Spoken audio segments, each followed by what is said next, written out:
All right, how's everybody doing? Good. All right, obviously, pretty exciting road win this past weekend up in Annapolis, and I think we talked about it last week. Tough place to play, and a really good football team. And with 2 weeks to get ready, you kind of knew what it was going to be. Senior day up there, 25 seniors being recognized, and it's.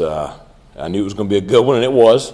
Went right down to the wire, and what a way to win it. So, but I think it continues to show just the growth of this group, and their ability to finish close ball games here after we've had our share of close losses, and so it's back-to-back weeks getting big road wins in conference play in the fashion that we've won them in. Shows the continued belief, resiliency, confidence, growth, all those things. So really proud of the kids, and the way they stuck together and found a way to get it done. So good win. Obviously that one you had to get over pretty quick, and so we started on Cincinnati yesterday. Regular season finale, last home football game of the year, Dowdy-Ficklin Stadium this Friday afternoon at 3:30. Big football game for our program. It's a chance to hopefully get win number 8. It'll be tough. You're playing one of the top couple of teams in the country. Obviously they've had a special season. They've nobody's knocked them off. Undefeated. So I think highest ranked opponent to ever visit Dowdy-Ficklin Stadium. I think Miami back in the 80s was maybe ranked 3rd coming in here. So I anticipate them probably being about the same. Tough task. But you know what? Exciting time. And if you'd have told me back in the summer we had this situation going into this ball game, I promise you, me and everybody else around Greenville would have taken it. So the kids are motivated. They're excited about the game. The biggest thing is just really need Pirate Nation. So need our student body. I know it's Thanksgiving weekend, but we'll celebrate Thanksgiving on Saturday. Let's fill Dowdy-Ficklin on Friday afternoon. So should be a good one. Questions? Coach, it being senior day, a lot of seniors who have played a big role in this turnaround, and also maybe the guys who have a year of eligibility remaining. Have right. Those conversations taking place on if they want to come back, or is that something that will be decided after the season? Well, I mean, I've kind of left it up to them. We're recognizing the guys that are in the last year of eligibility. There may be a couple of others that are participating also, but it'll be great to recognize those guys, and then the primary focus is obviously Cincinnati. Everybody wants to end it on a win. I think that any decisions that might be made otherwise after the season, we'll address that after the season. But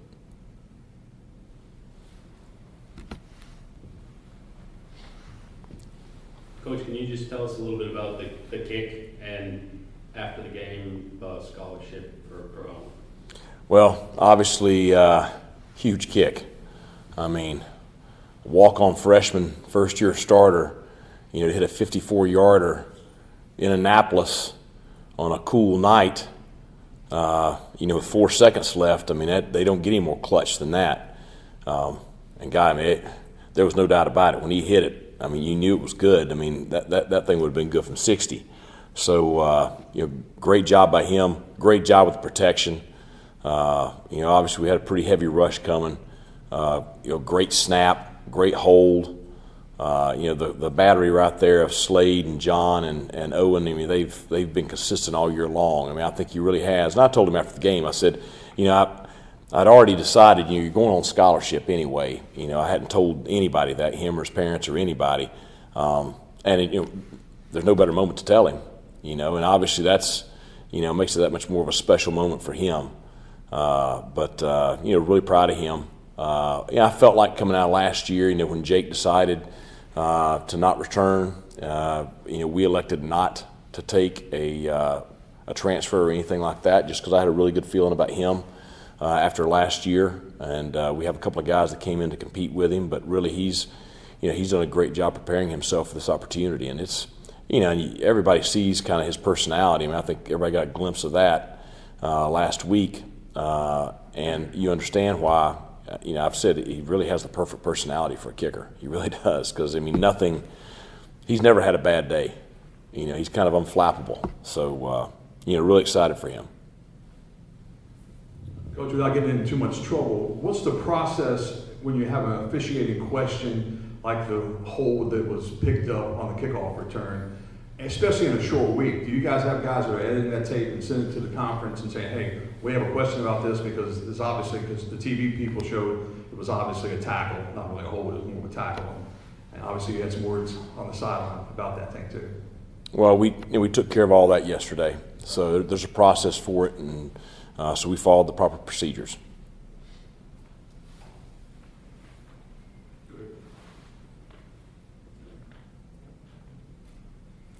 Cincinnati coming up this week. They present all kinds of challenges with their offense. It's not your first go-round with Cincinnati. Talk a little bit about what you have to do to be effective defensively against a team like them. Well, I mean, it's obviously, very potent offense. They're averaging, 40 points a game. I think it all starts with the quarterback.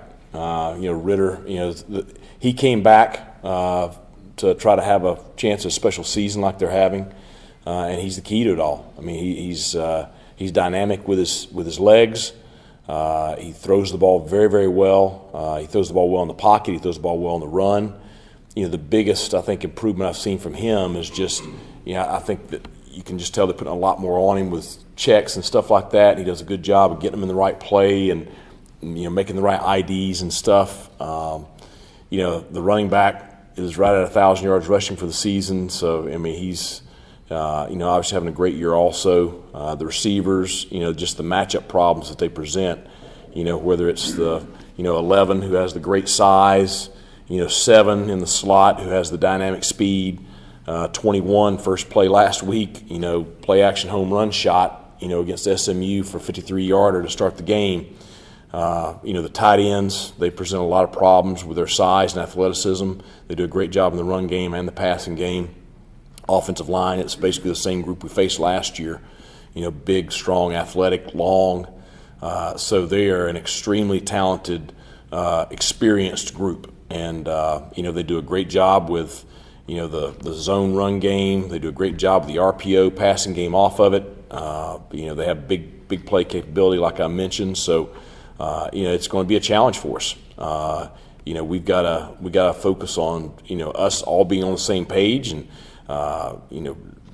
being locked into, whatever's called, and, the film study this week's going to be important, to try to, make sure our kids are prepared formationally and alignments and things like that. But we just, we've got to go right at them. I mean, we've got to play our freaking tails off. We've got to, play defense the way we've been playing it all year.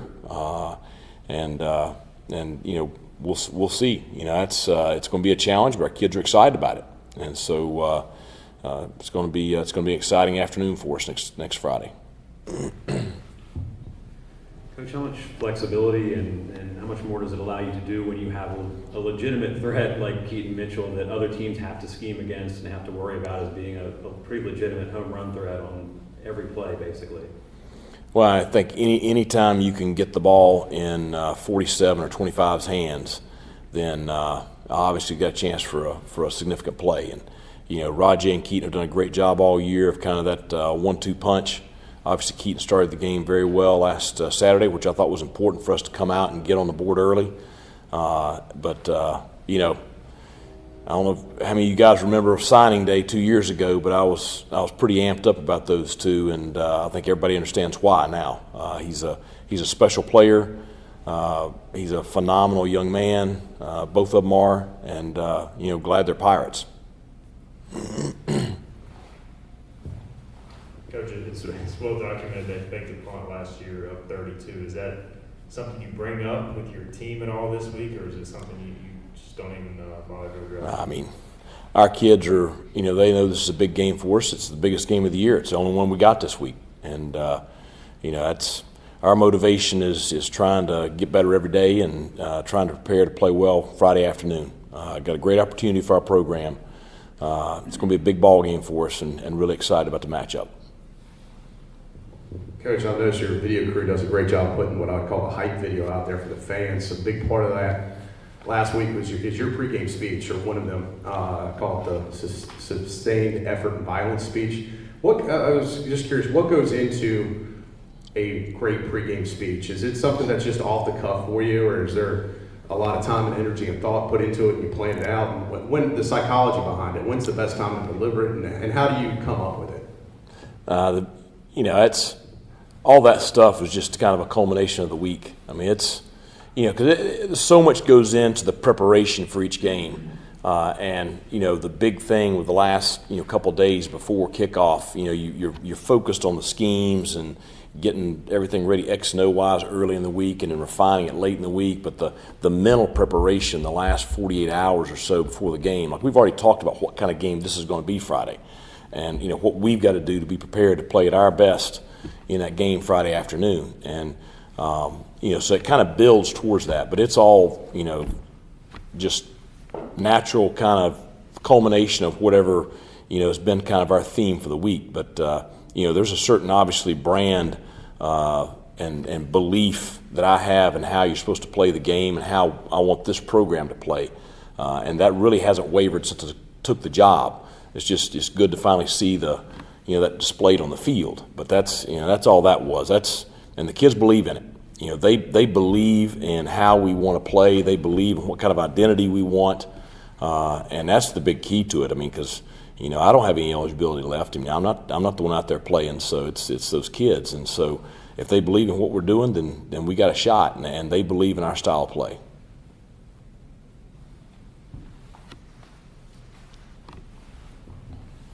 Coach, 4 wins in a row. With each win, the next game becomes that much bigger. I mean, the opportunity at hand this weekend, what would it mean to maybe take that even next step and knock off the top 5 program, and the opportunity that you guys have given yourself as a program with the previous 4 wins? How big does it make this game?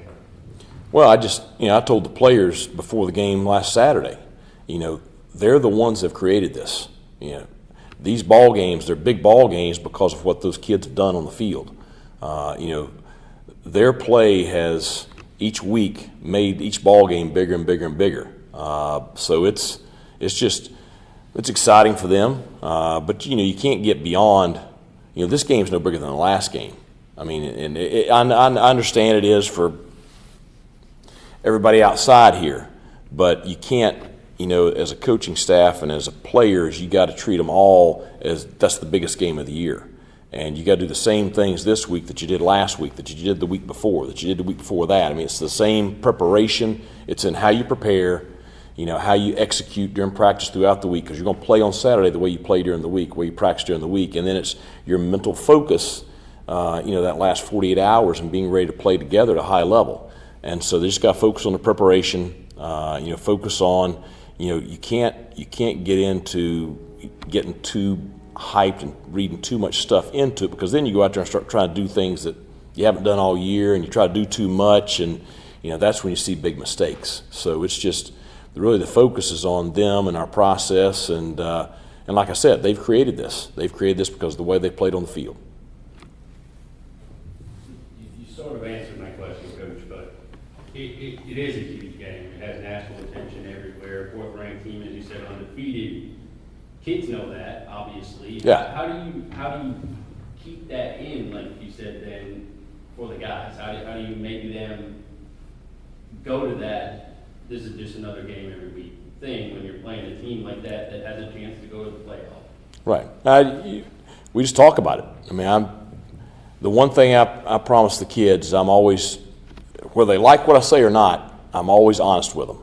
I'm honest with them about good stuff. I'm honest with them about bad stuff. And, I'm not much of one to sugarcoat stuff. So it's pretty straight. So we just talk about it. And it's, I think that there's lessons that have been learned. I mean, now that we've, some of those older kids, we've been together for a couple of years. And so there's lessons I can reference from, early in this season or from last year, or we use other teams across the country with certain examples and things like that. But we just talk about it. And it's, the whole thing is just us focusing on the guys that are in that building, the guys that are in that room. That's why, you can't pay any attention to the noise. You can't, and it's hard. It's harder now than it's ever been because, when I was playing, there wasn't social media. You weren't, you didn't live your life on your cell phone. It's hard right now. And so, but it's just constantly trying to message, what our thoughts for the week are and, and what's important right now and all that stuff. So that's all you can do. And, but I think our team has grown throughout the year and they've learned some valuable lessons about, what's important and what's not important. You look at the 5th and 6th year guys in this program, Bivens, Bailey, Fernando, and Ramsour. I mean, Right. They could have transferred, they could have Yep. left this program instead they're here. They've kind of helped us turn around. What do those guys mean going into senior day? I mean, everything, because, we talked about it. Now, I've referenced it from time to time with our players. December 2nd, 2018, and it's the first night that I met the team. And it was, it was a beat-down group, and it was a group that had no confidence, that is a losing culture. And those guys, not many of them are still here. And the ones that are still here, those are the ones that I have just tremendous respect for. I respect them because of their mental toughness, their character, and the way that they have, those guys came back for one reason, and that was to do what they've done this year.